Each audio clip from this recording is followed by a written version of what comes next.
Alright, what's going on, guys? Trev back again, here to bring you another video. This one's going to be doing another Walking Dead video after the release for the Walking Dead Season 8 trailer. In this one, we're going to start with the question, do we think that All Out War is feeling too rushed?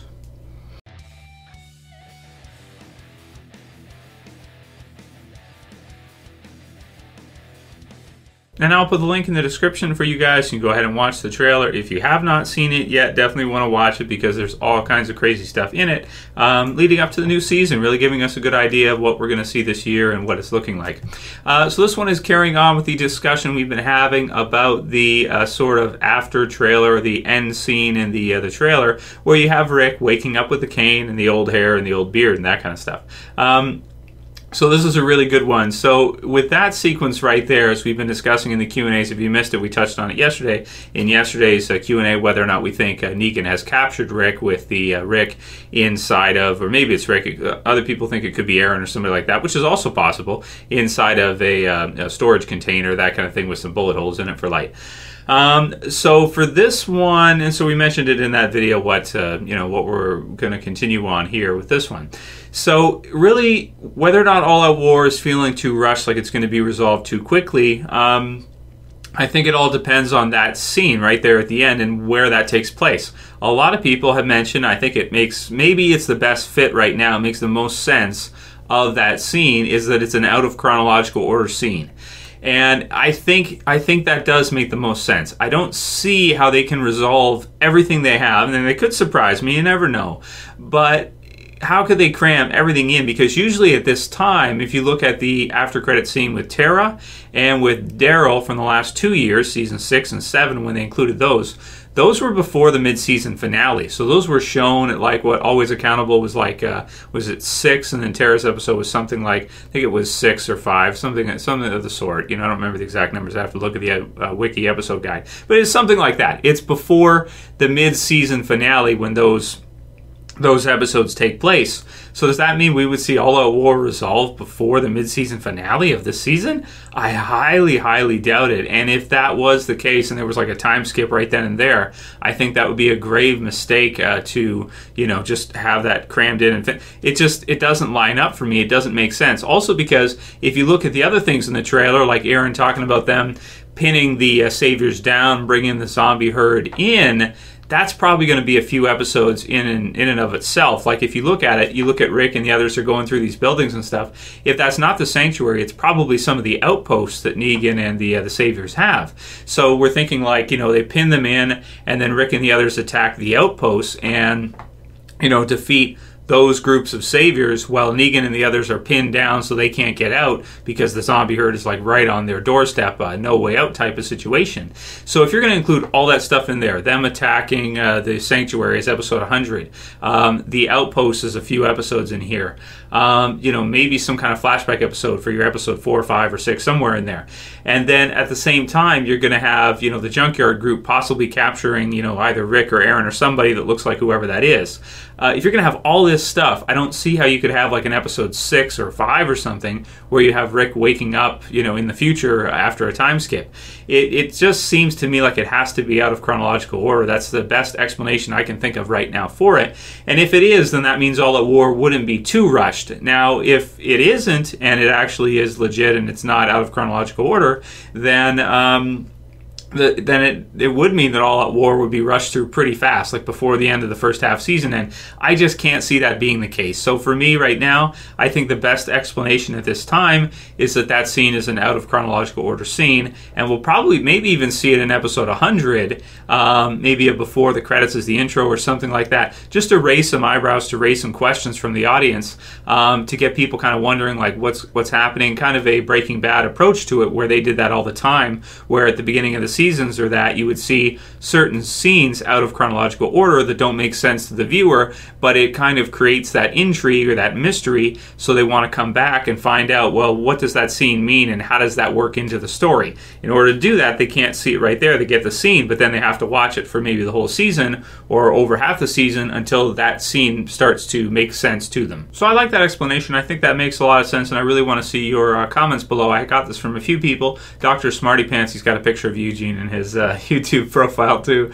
He says that end Rick beard scene in the season 8 trailer does not 100% confirm that All Out War will be only the first half. Episode 100 could start with a flash forward scene where Rick is older and has a cane, teasing what's to come in the future seasons.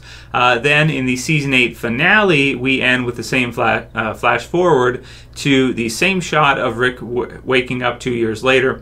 The season could start and end with the same shot of Old Man Rick. What do you think, Trev? So, yeah, I mean, I think it's the best explanation right now, like I said. And, it is Greg Nicotero, so he has done some kind of things like that already. We've kind of seen scenes like that where you have, like, the Gabriel being captured thing, and then they kind of come back to it after. And, they have things like he'll put things like that kind of at certain parts where it comes back in later on. If you think of the stuff with Tyrese and the hallucination, he's done some episodes that are pretty creative. So I definitely wouldn't put anything past him for him to do something like that.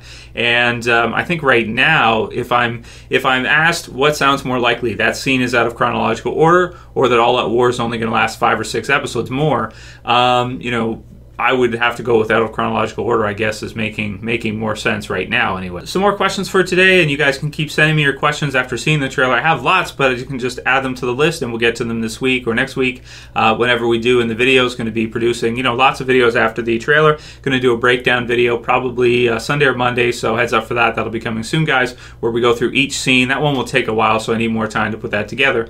So I'll probably do that tomorrow or Monday. Rick, you're watching this probably on Sunday. I film this on Saturday. Rick Grimes 2424 says season 3 trailer is the best. So his favorite is the season 3 trailer is really good too. It's just so far back I don't think about it that much, but if you think about what was in that trailer, you got to see Merle returning again, which was really cool with the hand. You got to see the governor for the first time. You got to see stuff like the prison, Michonne. The season 3 trailer was really good too. Yeah, I got to admit that was a really good one also. Season 6 is my favorite, but season 3's got to be up there too as one of the best ones. Even season 4 and 5 trailer were really good too.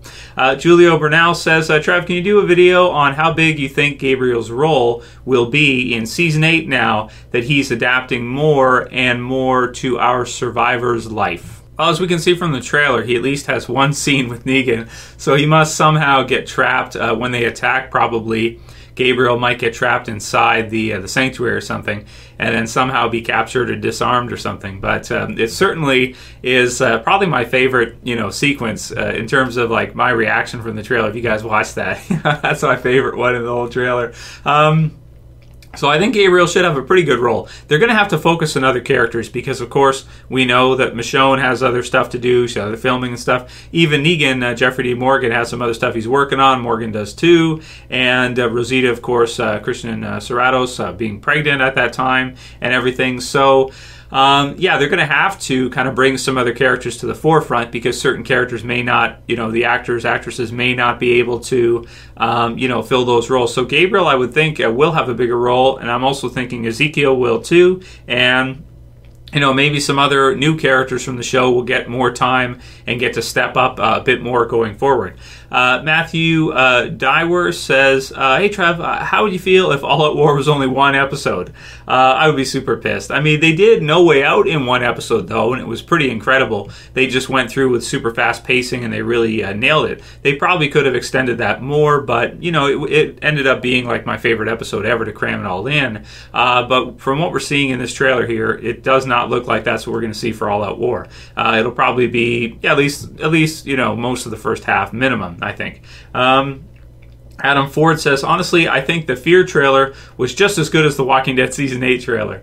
And I like the Fear trailer as well, too, for the second half of Season 3. The one difference for me is that even though I thought that Season 3's first half of Fear was amazing, I still feel such a strong connection to the characters from The Walking Dead, the original series, more so than the characters in Fear. The only character in Fear that I was feeling kind of close to that kind of connection with was Travis.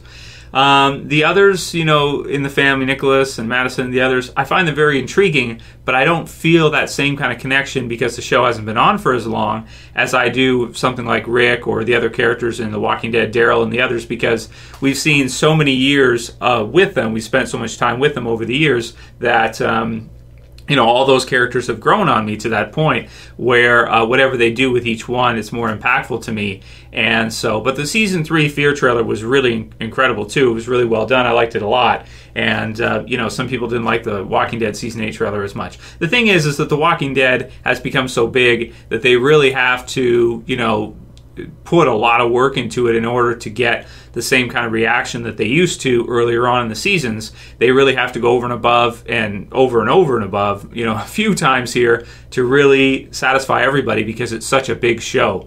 It's huge, and it's going to be hard for them to keep everybody happy because it's grown so big. People might start thinking like this is just like any other TV show. It's nothing special, right? Which a lot of that happened in season 7. But, a lot of people have also stayed with it as well, too, and feel that attachment to the characters. We'll do a couple more. The Bad Guy 17 says, no fair, at the end of the trailer, they spoil the end of the whole entire Walking Dead. So don't worry, they don't. Rick waking up with the cane and that kind of stuff. It's not a spoiler for the entire series, and I think it's okay because, like everybody knows, Rick's not gonna be killed off during All Out War. I think we all know that, right? It's like they might kill off certain characters and take certain chances, but they still want to have a nice story too. And if you want to have a nice story, you can't have Rick be killed off by Negan in All Out War. I think that makes sense. So I don't think it's really that much of a spoiler, and it's not the ending of The Walking Dead. Keep that in mind. The Walking Dead has many years yet to go. Even when Rick is gray hair and has the beard, that won't be the end. It'll still continue after that. Only he might not be fighting at the front of the battle, jumping between cars and doing stuff like that. He just won't be able to do that forever, which also makes sense, right? 111 Horror says they're probably hiding the spectacle for the actual first half. So he thinks, and I guess we'll end with this one, he thinks that with the trailer, and the reason why a lot of people didn't like it so much because they didn't have that much spectacle in it. They had enough, a little bit, but maybe not enough. I thought it was enough. A lot of people didn't think it was quite enough. But so are they hiding the spec? So are they not giving us a lot of the good stuff from the season? Well, that's probably true too. They're not giving us everything. We can see the group kind of arriving at the hilltop and that, and some of the other things that are happening here. The group attacking the sanctuary. So there's bound to be some really good sequences in there that we did not get to see in the trailer. So that's a big thing as well too. And they gave us a good amount. They gave us over 5 minutes of stuff. It was okay, but you might be right that they might not have given us a climax. Like if there's a confrontation between Rick and Negan at the sanctuary during that battle, they did not show us that. So you're right as far as that goes, that was not shown in the trailer. And I'm okay with that, if they're going to save it for the season in episode 100 and they don't want to give us too much. So I get what you're saying, and it's true. When I do my review and stuff, I'm kind of reviewing what they did give us in the trailer and what I am seeing rather than kind of anticipating what's not included in there. So, but you guys can write your comments below. Let me know how you're feeling about the trailer at this time. And heads up for the breakdown coming soon. Let me know what you think about the order of that scene. And if you guys like this video today, you can thumb it up below. You can share and favorite. And, of course, I'll see you back again tonight for the review for Game of Thrones and lots more Walking Dead videos to come this week. As always, it's Trev, and I'm saying peace. Later, guys. See you soon. Just subscribe somehow.